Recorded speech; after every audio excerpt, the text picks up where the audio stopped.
Cheikhna Keita est-ce que mu nekk benn vent de décryptation boo xamante ne indi na carrément li nga xam ne mooy soulagement ci les acteurs politiques est-ce que mën nañu wax ni rupture bu ñu doon prôné mi ngi jamono ñu ngi nekk di ko dérouler. Bon, en tout cas par rapport à la libération de Bougane moi je dis que quatre figures yooyu dañ ko doon yóbbu instruction mais ñoom ñaar ñëpp flagrant délit leen yóbbu. non Keita instruction waaw par rapport ak Bougane moi je dis ni ko doyen waxee mooy que la justice a été quand même très su ma utiliser le mot raisonnable sax day mel ni dama ne kii mais elle a été très humaine. Le débat bi nga xam ne moom la nit ñi na doon poser. jox ko une connotation politique. Heureusement ils ont évité ce piège dugg ci rapidement évacuer cette affaire. bàyyi ko mu dem mener sa campagne ça il faut encore je dis il faut féliciter justement l'ensemble de la justice surtout le tribunal de grande instance de Tambacounda bi nga xam ne tamit il faut reconnaître que ils ont fait preuve de dépassement loolu muy benn ñaar kii nga xam ne mooy le procureur de la République soo xoolee son réquisitoire c'est vrai que le réquisitoire était sévère boo ko déggee mais 3 mois yi mu doon laaj ñëpp xam nañ ne que bu doon ci refus d'obtempérer bi la ak rébellion bi la mënul demander 3 mois parce que la peine minimale elle est de 6 mois. La peine minimale elle est de 6 mois à 2 ans de prison donc su demander 3 mois rek forcément c'est pour le cas de outrage à agent. moo taxoon mu demander mais en tout état de cause mooy que voilà ils ont été quand même très humains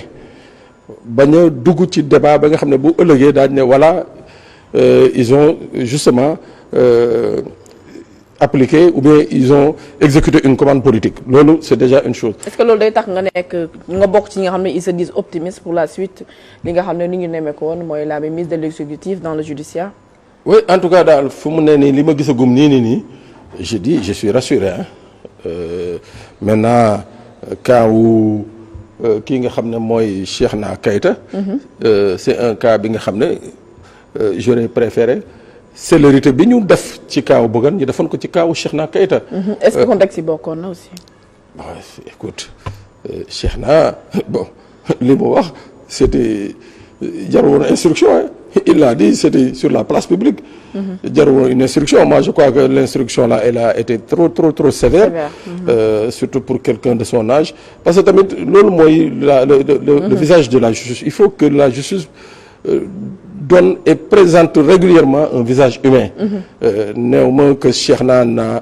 est au-dessus de la loi waruñu ko def li mais vu son âge. et tout mënoon nañ ko aménager quoi. Je suis sûr et certain que un praticien du droit comme lui. suñ ko newoon lañ on te place sous contrôle judiciaire wax yi dootul gënati di wax parce que xam na lan moo koy mën a fekk. mais heureusement bàyyi nañ ko mu génn et tout. mais une chose est sûre mooy dañ ko waxee sànq il faut que aussi ñu éviter un peu ces délits d'opinion là parce que délit d'opinion yooyu moo caractérisé woon l'ancien régime. diw wax na lii neexul ñu jël gàddu yóbbu c'est-à-dire il faut que sunu démocratie sunu justice. et nos hommes politiques de manière générale mën a avancer parce que nag mënoo nekk di concourir à demander. Le suffrage des Sénégalais mënoo demander de concourir pour être président député et consort yenn débat de bas étage yi wala yenn propos de bas étage nga ciy bëgg a attardé wu je dis que non c'est pas il faut donner un contenu à la liberté d'expression et puis continuer également d'y protéger les institutions waaw mais il faut pas politiser à outrance les propos là parce que Cheikhna Keita wax na lii dañ doon àtte xuloo ça veut dire quoi ça veut rien dire dañ doon àtte xuloo après oui la présidence fait un démenti c'est pas vrai on n'a jamais am xuloo musu am et puis on passe à autre chose ça se passe partout dans les autres pays mais bon fii des fois il faut le dire des fois il y a ce qu'on appelle les délits de faciès. Mais le président aussi c'est le chef suprême des premières institutions est-ce que mun nga taxaw dinaa le président da doon xeex. Oui mais il faut ñu éviter le délit. il faut ñu dem enquête aussi xool. Non il faut ñu éviter le délit de faciès parce que des fois des gens disent pire et on les convoque pas Les gens disent pire que ce que Cheikhna Keita dit on les convoque pas. Père Goumbala yow da nga partagé même opinion que Pape Sané. xam nga lu ma la bëgg a wax ak lu ma bëgg a wax ñi may déglu. coow xam nga coow soow fu ñu koy wayal bu ca loxo jógut du way. Sénégal ñi ngi doog a dugg dans un processus réew mi ngi avancée démocratique lay def mais fi ñu bëgg a àgg sur le plan démocratique àgguñ fa. tout à fait. gannaaw ñi ngi def ay étapes sénégalais bu ne da nga am foo war a yam parce que Descartes mi nga xam ne il a parlé beaucoup de la démocratie nee na pour qu'il y ait démocratie il faut que les citoyens soient vertueux. xam nga citoyen bu vertueux mooy lan boo xam ne bii fi mu war a taxaw fa lay taxaw mënoo di saaga président di saaga premier ministre gis naa ci un individu moom li ma wóor dafa bëgg ku ko tëj. kan la kooku. du ma la wax turam ñëpp a ko xam moo ci gën a ëppal tout le temps mi ngi saaga président xaw ma astaghfirullah tout le temps. premier ministre. mi ngi saaga président kay kenn ko wax dara mooy bien protégé. Moustapha Diakhaté li muy wax c'est inadmissible. yéen ñëpp dégg ngeen ko. Moustapha Diakhaté li muy wax c'est inadmissible dafa mel ni dafa bëgg kuñ ko tëj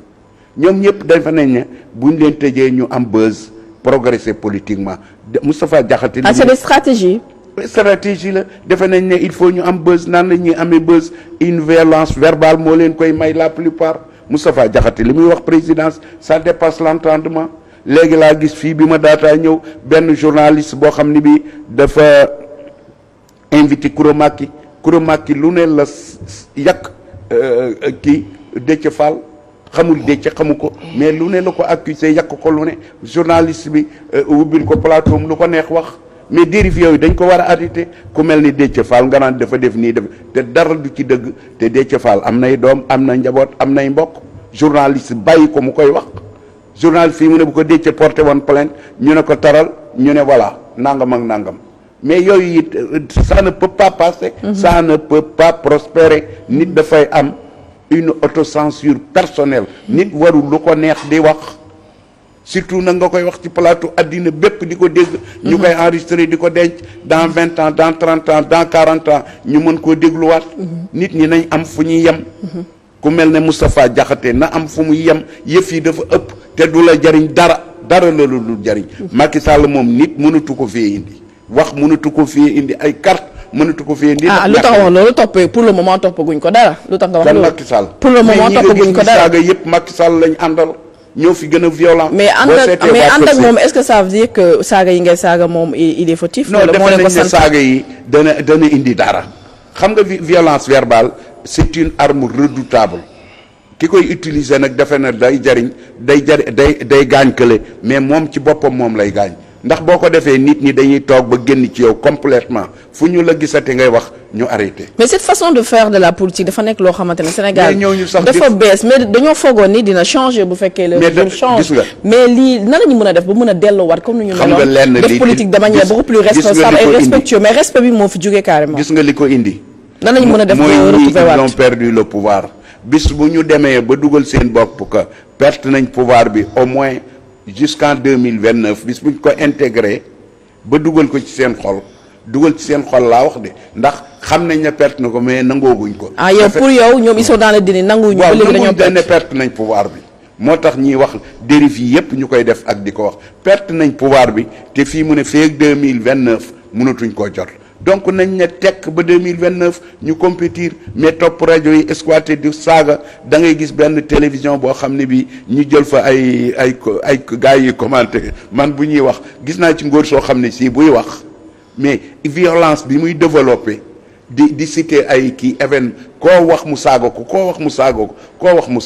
mais c'est pas normal ça c'est pas la liberté d'expression la liberté d'expression du dénigrer nit du essayer d'atteindre moralement nit du essayer de rey nit ki jéem koo rey ndax nit ki da nga ko wax loo xam ne lii du ko fàtte mukk te saa bu la gisee xelam nekk ci waaw loolu dañ koo war a éviter te am na ñoo xam ne ñi ils n'en ont cure parce que c'est pas des hommes politiques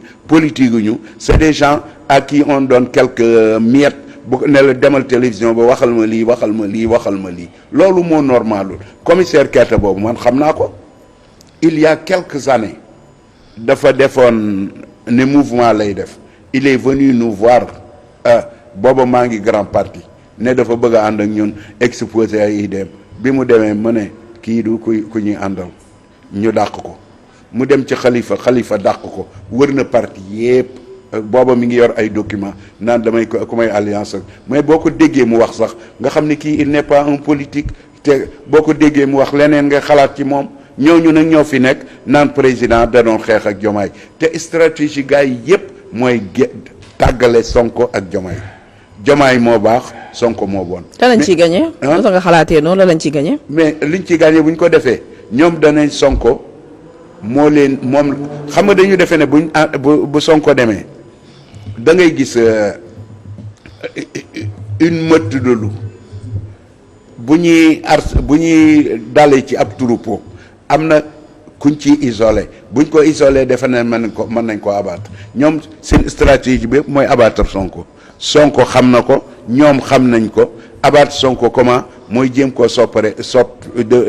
ak Diomaye mais loolu du sotti Diomaye du ko nangu Diomaye nee na fii ma toog Sonko laa ko gën a yéene mais ku la xes wax loolu kay noppal na la mais ñoom duñu tàyyi duñu bàyyi il faut ñu séparer Sonko ak Diomaye bu ñu séparer woo ñu wër Diomaye defe ne mën nañoo am la ñu amoon ci Macky te Diomaye xamuñu ko ndax Sonko nee na leen Diomaye moom a gën a dur fuuf bis bu ngeen jàmmaarloo moom xam ni góor ngeen jàmmaarloo mais nag ñoom xamuñu ko tout le temps ñi ngi làmb fii ku mel ne benn journaliste boobu loolu lay fexe ñoom ñëpp loolu dañu fexe buñ accaparé Diomaye nag defal ko un cocon comme ni ñu defoon Macky Sall yaay buur yaay dàngam ak nangam accaparé aussi capter les biens de l'État loolu la ñu bëgg Sonko nag il les empêche de tourner en rond li ñu sàcc laa wax dañoo sàcc xaalis Sénégal Sonko nee na leen bu ma noppee def haute cour de justice transmettre ko dossiers yi ak le parquet financier ku ci nekk la nga def génn xoolal ma SICAP 700 millions yoo xam ne yi dem nañ xoolal ma SN HLM 12 milliards d'endettement xaalis boo xam ne kenn xamul fu mu dem fii mu ne képp ku ci yoroon ab direction rek direction ba la nga fa def yóbbu na la kaso. après élection réduction de compte bi donc la machine va déclencher nañ ko xam dara te réduction des comptes dana am parce que après les élections ils seront tellement à genoux que danañ xalaat leneen Sénégal yi dañ leen di désavouer wan leen ne du ngeen dara bëggatuñ lay. Pape Sané, est-ce qu'au nom de la démocratie et de la liberté d'expression on peut se permettre de tout dire.